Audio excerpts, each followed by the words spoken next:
There's water on Mars and the end is nigh! And can we save Matt Damon and we get down, dirty, and political?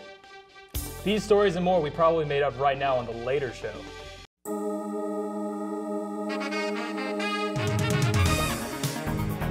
Not quite live, but somewhat ready for prime time. It's The Later Show with Ben Banks and Nathan Smith. Hi, I'm Ben. And I'm Nathan. Welcome to The Later Show, the one that comes on after those other shows and is therefore later. We like to think of ourselves as a really long-winded April Fool's joke. We hope you don't, however, because we really want more views in the clip show. Speaking of views, the first Democratic debate happened last week, and no matter who won according to stats and polls, I think we all were bored. Like most Americans, I think we all want an all-out war between the candidates, something similar to the Republican debates. What we got was a Thanksgiving-type discussion about politics. I mean, it's always awkward at family gatherings when extended relatives show up that you have no idea who you are.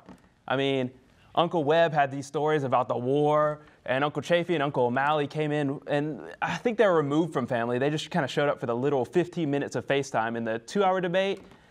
And I mean, there's always this one Grandpa Sanders. He was tired about hearing Aunt Hillary's emails, and I feel like he was upset because he couldn't log into his own email account. And if you want a comparison, the Republicans were like a cast of Survivor if they ran for president with all the drama and backstabbing and being voted off the island. But the Democrats were like an older cast of like Happy Days with resident bad boy Bernie Sanders. On September 27, 2015, the world underwent a lunar phenomenon, the likes of which has not been seen since, well, it wasn't seen, let's leave it at that. Thanks again, clouds. The event I'm referring to is, of course, the infamous supermoon lunar eclipse, which for all of you normal folks means the moon appeared large and orange that night. If it happened any more than once every 30 years, my advice would be for it to go and see a doctor. Several religious groups marked the occasion with predictions of doom and gloom for the world, and since they apparently didn't get that one right, they gave themselves an encore this past Wednesday. To explain these miraculous misses with the end times, we have with us today, from his high seat at the University of West of Somewhere, Dr. Imposter. Dr. Imposter, welcome to the show. Glad to be here. In your most recent book, Why Are You Reading Books? The World Is Done, You Moron, you state that you predicted the world's end several times in the past. Tell us about how bad it feels to be wrong so much. Well, Nathan, what you have to realize is that all it takes for me to be right one time to make the difference. See, if it had been right January 1st of 2000, that would have been 15 years gone. Wasted. There are many here, myself included, who would consider your last 15 years to have been wasted. But tell us, when is the world going to end next? By my predictions, the world is going to end on a balmy Wednesday next week. Well, you've heard it here first, folks. Be sure to mark your calendars so you don't overbook yourselves. Dr. Imposter, thank you for joining us. Thank you for having me, and thanks for reading my book. No. I only say what the teleprompter tells me to. In other stellar news, water has been discovered on Mars. Lines of liquid water have been found carved into the surface of Mars in the shape of a smile. Experts say the red planet is laughing at California.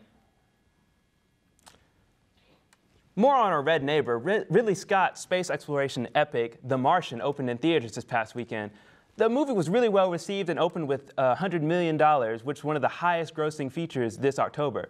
The film story was really deeply moving and the visual effects were beautiful.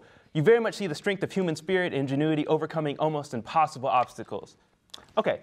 So with all that being said, why the heck is this movie generating so much stupidity?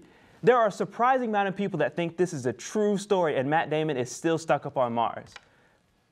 Several Kickstarters and GoFundMes have been started to rescue Matt from the red planet. I mean, I guess this speaks to the realistic aspects of this film, but more how gullible we are as a generation. Like, are we going to start a relief fund for the refugees and casualties of the Hunger Games revolution? As most of you may know, a terrible tragedy occurred just last month. We are, of course, talking about the leaks of AshleyMadison.com. To dive deeper into the leak, we turn now to our guest, Ashley Madison. Hey guys, thanks so much for having me. I'm so excited to talk on this platform about what's happening. So, Ashley, tell us what the heck happened here. Well, it's such a violation of the trust that I have built with my clients. These men and women come to me looking for help, and now some hackers have like broken into my email and they're just like spilling all the secrets. And that's not what Ashley Madison is about. It's not about lying. It's about trust. Okay, so your website is basically where couples come to cheat. Don't you think that's a violation of trust within itself? No. Like, we have a really tight bond, you know? Like, it's our deal. These men and women, they both know what they're getting into, you know? No, I don't know. Well, you know, maybe you guys could come join our new site. You might really be into it. It's revamped. What's your reinvented site for? Well, it's where couples can come looking for someone and we'll actually match them with their spouses. It's really adorable and cute. And, we got our top detectives on it so that we can really make sure we pair them up quickly. Wait, top detectives? Who are they? It's kind of like Charlie's Angels, but not. All right, thank you, Ashley Madison. Ashley. Well, it's getting pretty late, Nathan. You said it, Ben. Be sure to check in with us next week to see whether or not the sky is falling, and you can find us online and on Wall TV. To all our loyal and totally not coerced viewers, Mom, Dad, Goldfish, we'll see you later. Show. Hello.